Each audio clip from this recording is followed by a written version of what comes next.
Bonjour à tous et bienvenue dans ce tutoriel de compétences Mac où on va choisir lors de la création d'un compte entre administrateur et utilisateur standard. Donc on va tout de suite aller dans les préférences système. Donc pour créer un compte, il faut bien sûr que vous soyez vous-même administrateur, hein. Donc je vais aller sur compte. Donc vous voyez mon compte compétences Mac admin, hein. Donc moi j'ai tous les droits pour créer des comptes, etc. Donc on va déverrouiller le cadenas pour faire des modifications. Donc le mot de passe est requis. Donc on va appuyer tout simplement sur le bouton plus pour ajouter un compte. Donc c'est ici qu'il faut choisir quel type de compte vous voulez ajouter. Donc un compte administrateur, comme expliqué précédemment, c'est un compte qui va permettre à l'utilisateur en fait d'agir entièrement sur le système, installer des applications, désinstaller des applications et donc même ajouter ou supprimer des comptes. Donc si vous créez un compte administrateur, c'est pour un utilisateur averti qui connaît bien le système macOS 10 Léopard. Si jamais la personne ne s'y connaît pas trop ou a peur de faire des bêtises, en fait, vous choisissez un compte standard. Donc les autres comptes seront détaillés dans d'autres tutoriaux. Donc on va prendre un compte standard. Donc on va par exemple mettre un compte pour Joël.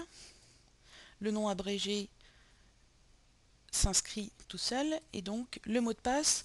Alors là c'est un choix à faire. Moi je vous conseille pour toutes les sessions que vous créez de mettre un mot de passe puisque comme ça chacun se sentira vraiment chez soi et ces données seront protégées. Donc on va saisir un mot de passe, on le confirme, et donc on peut mettre un indice également si l'on le souhaite pour retrouver le mot de passe en cas de perte de ce dernier. Donc la protection FileVault, ça je vous déconseille de l'activer, vous verrez plus tard dans les prochains numéros de compétences Mac. C'est pas quelque chose qu'il faut activer pour un utilisateur lambda. C'est vraiment spécifique à certaines personnes. Donc on laisse cette option décochée et on fait créer le compte. Voilà, donc vous voyez le compte Joël est créé et donc il est standard.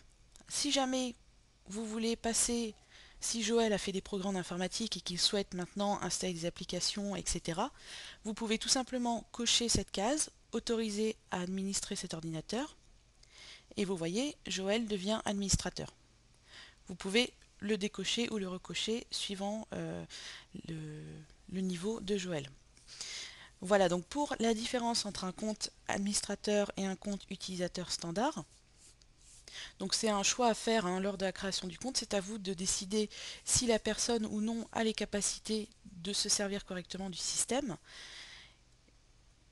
Donc dans un prochain tutoriel, on va voir le compte pour les enfants avec le système de contrôle parental intégré à macOS 10. Voilà, je vous souhaite une bonne continuation sur votre Mac.